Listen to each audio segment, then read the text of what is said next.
एक छोटे से गांव में अंजलि नाम की लड़की रहती थी। अंजलि गांव की सबसे खूबसूरत लड़की थी। हालांकि उसकी खूबसूरती के साथ ही एक भयानक रहस्य भी जुड़ा था। गांव के बुजुर्ग कभी भी उसके बारे में बात नहीं करना चाहते थे। गांव के बीच में एक पुराना कुआं था, जिसे गांव वाले सालों से इस्तेमाल करते थे। लेकिन कुछ साल पहले एक भयानक घटना हुई थी। गांव की एक युवती कुएं से पानी खींचते समय अचानक गायब हो गई थी। उसका कभी पता नहीं चला।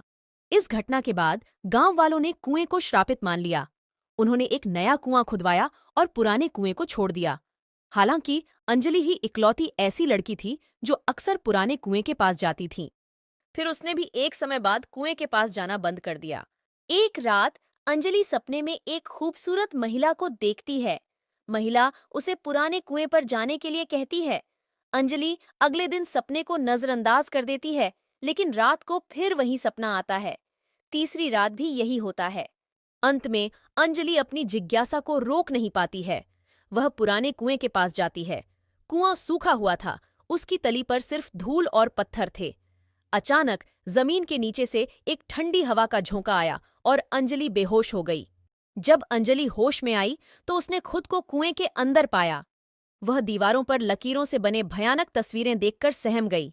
तस्वीरों में एक महिला को गांव वालों द्वारा कुएं में फेंके जाने का चित्रण किया गया था।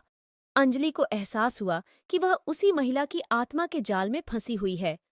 उसने मदद के लिए चिल्लाना शुरू कर दिया, लेकिन उसकी आवाज बाहर नहीं निकली। कुछ ही देर बाद गांव का एक बुजुर्ग आदमी कुएं के पास से गुजरा। उसने अंजलि की चीख सुनी और उसे कुएं से बाहर निकाल लिया। गांव के बुजुर्गों ने अंजलि को बताया कि जिस महिला को कुएं में फेंका गया था वह निर्दोष थी।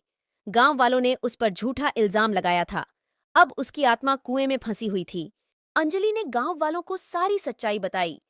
गांव के लोग कुएं के पास जाकर माफी मांगे और कुएं से महिला की आत्मा बाहर आ गई और उन्हें माफ कर दिया और गायब हो गई। इसके बाद अंजलि को कभी भी वह खौफनाक सपना नहीं आया और गांव में भी किसी तरह की अजीब घटना नहीं